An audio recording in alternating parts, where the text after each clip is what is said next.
This is not a kid-friendly show.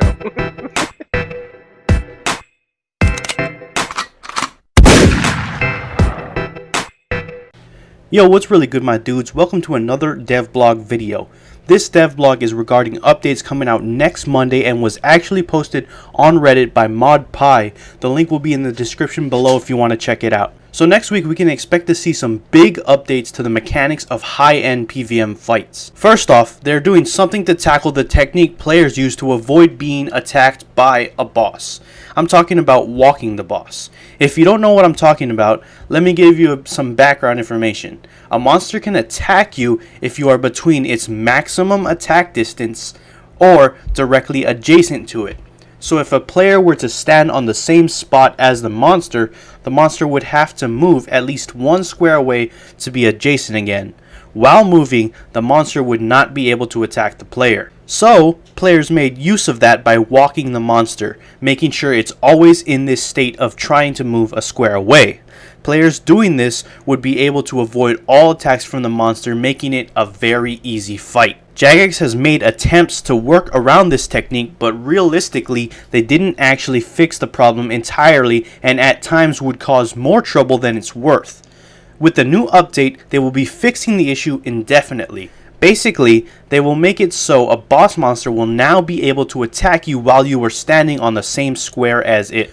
Also, as a silver lining, any current anti-walking mechanics that have been causing players so much headaches will be removed. The following bosses will be using this new system: Rise of the Six, Dagonoth Kings, Kalphite King and Queen, Virago, Beastmaster Durzag, Araxor and Araxi, Nex, and the Corporal Beast. All other bosses will remain unchanged, and any new bosses going forward will use this new method if Jagex deems it needed. Next up, there will be a big nerf to items that apply a defense debuff to your target. Jagex feels that the current methods to debuff a boss's defense undermines the PvM experience and makes it much easier than intended. This is going to affect the most elite of PvM players out there making use of these items to get insanely fast and easy boss kills. I personally don't use these items and I'm happy with how fast and easy I can kill the bosses that I fight, but I can imagine that this would piss off some players. So, the biggest thing being nerfed with this is the Statius warhammer. Currently, it has a base hit chance boost of 10% at the cost of 35% adrenaline, making it effectively a 3.5% hit chance buff per 1% adrenaline. Compared to the ability Quake, which boosts your base hit chance by 2% at the cost of 15% adrenaline, being a 1% hit chance buff per 7.5% adrenaline. You can see how Statius warhammer massively outweighs Quake. Again, I personally do not feel any type of way about this, but it's important to make note of it if you use these items. So, to get down to the numbers of it all, let's talk about the items being affected. Statius warhammer will have a plus 5% hit chance, down from 10%. Dragon Hatchet will have a plus 3% hit chance, down from 5%. Barrel Chest Anchor will have a plus 3% hit chance, down from 4%. Bone Dagger will have a plus 2 hit chance, down from 5%.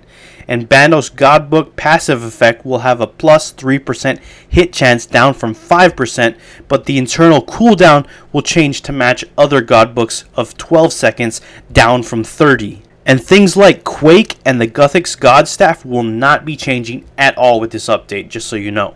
And another thing, all these debuffs stack on an NPC additively, and now will cap at plus 10% base hit chance boost, regardless of the different combination of those items you use. Like I said, all these changes will be going live with next week's update, so I thought I'd just give you a heads up on it. Thanks for watching, and if you liked the video, let me know with a like. If you like me, feel free to subscribe, but just know that you never have to. Anyways, I'm out. Peace.